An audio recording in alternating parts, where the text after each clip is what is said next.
This is the Cosori 9in1 TurboBlaze Air Fryer 6 Cute. I just wanted to share my experience with this in case anyone else is considering it.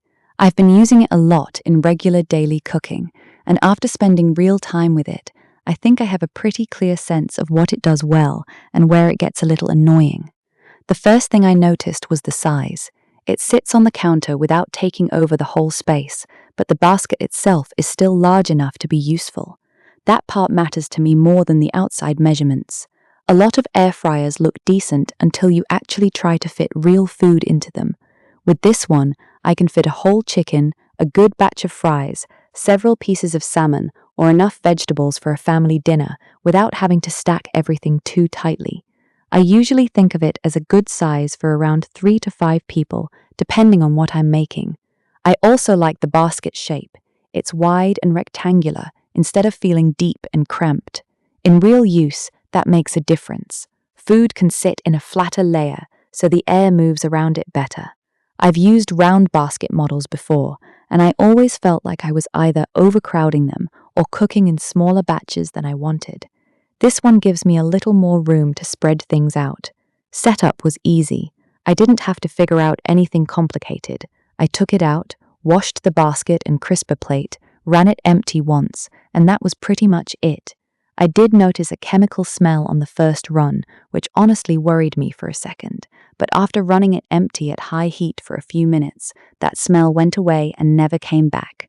If anyone is nervous about that, that was my experience. What stood out pretty quickly was how fast it cooks. I had to adjust some of my usual air fryer habits because this one runs stronger than a few older models I've used. The first couple times, I followed my normal times too closely and got food darker than I wanted. After that, I started lowering either the temp or the cooking time a little, and the results got much better. So if you already use an air fryer, I'd say don't assume your old settings will transfer exactly. I've had really good results with chicken wings, potatoes, frozen snacks, reheating pizza, and even baking small things like muffins. It handles everyday food really well. Chicken comes out crisp outside and still juicy inside if I don't overdo the time. Fries get nicely browned. Leftover food reheats better here than in the microwave, which is one of the main reasons I keep using it so often.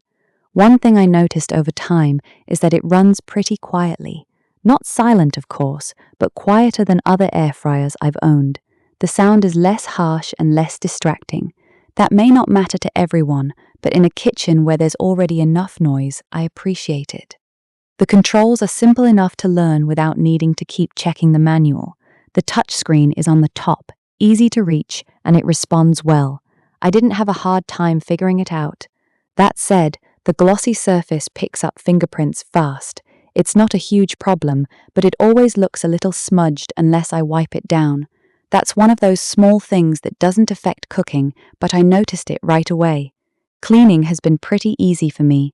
The basket and the plate don't hold onto grease too badly, and most of the time I can either hand wash them quickly or just put them in the dishwasher.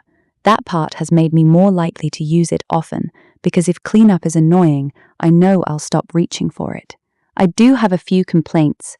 The biggest one is that there's no window, so I can't check the food without pulling the basket out.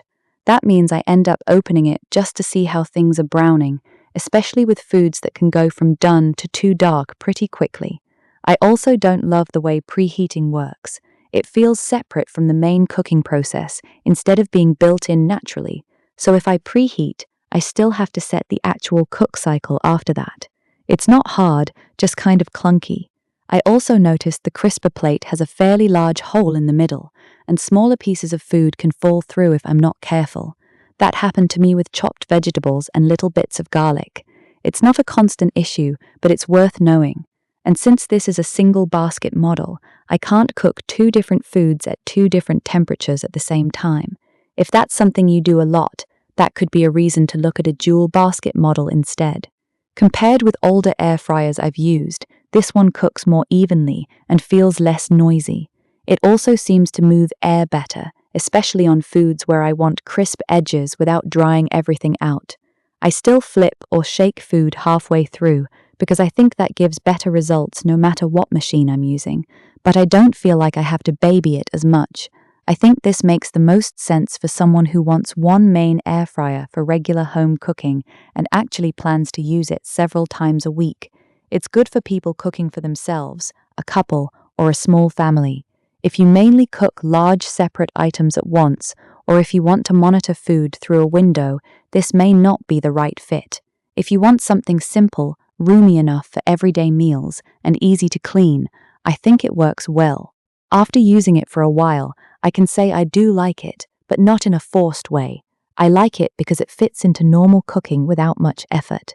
It heats fast, cooks evenly once you learn your timing, and doesn't make cleanup a chore. The downsides are real, but for me, they haven't been deal breakers. If you're thinking about getting this, I'd say it's a solid choice for everyday use, as long as you're okay with the single basket and the lack of a viewing window. If you have any questions, leave them in the comments, and I'll share what I can from my own use. Don't forget to subscribe to the channel if you want more simple, honest reviews like this. Thank you for watching.